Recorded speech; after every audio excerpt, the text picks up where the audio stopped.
Tapos po ang naganap na persahang pagdala sa kanyang ama sa the Netherlands, muling nagpakita po sa publiko si Veronica Kitty Duterte, ang bunsong anak po ni dating Pangulong Rodrigo Duterte. Narito ang balita ni Jean Domingo.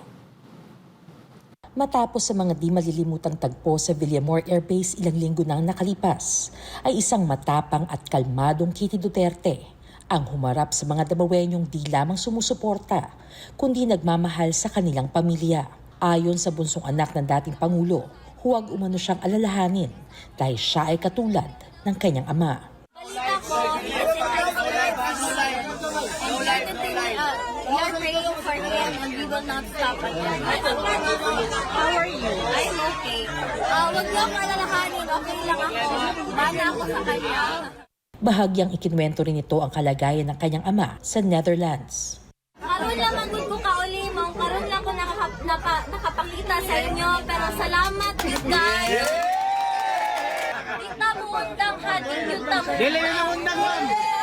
Sa makauli siya. Yes. Ang gusto lang niya makauli sa Davao. Kanara iyang gusto.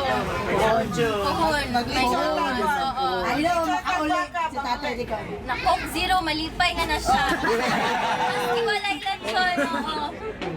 Pero gipalitan naman mo siya sa kong ate. Coke Zero dito. Ang problema ato niya, abusado man mag-Coke Zero. Yan yung artificial nga chemical, di ba? Sa kaadlaw, kapila mag-Coke Zero. Dili na po na mayo. Sa subaybay lang ta sa mga balita. Tapos, dapat alert ta, pirmi, kabalo ta sa unsay panghitabo sa atong surroundings. So, kato lang gyud, ampo lang gyud ta, and dili ta muundang. Yes! Dili na undang, ma'am! Salamat kayo. Salamat. Huwag na natin silang patulan.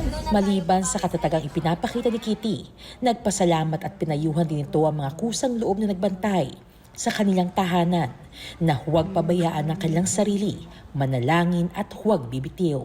Malaking bagay to para sa akin at sa pamilya ko. Kasi wala kaming hinihingi. Yung dasal nyo lang, yun lang. Okay na kami. Okay na kami. Dasal at suporta, yun lang talaga.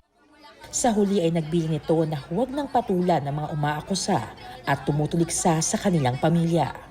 Ampo lang ta, tapos kaulog-tulog ha, kay dili ta pwede magpapilti, dugay pa ni mo kuman, kay di man Ito, may kanto. Sa inyo tanan, salamat yun guys. Salamat sa inyong lahat, buong pamilya ko nagpapasalamat sa inyo.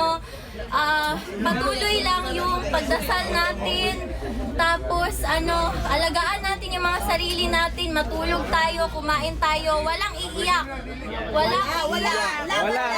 Laban tayo. Kasi malayo pa to, hindi pa to tapos. So, alagaan natin yung mga katawan natin, ha? Oo, yun lang.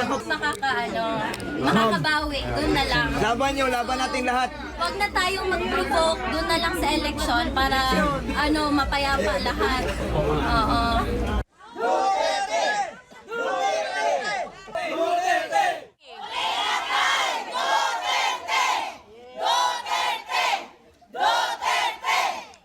Para sa Diyos at sa Pilipinas kong mahal, Jean Domingo, SM9 News.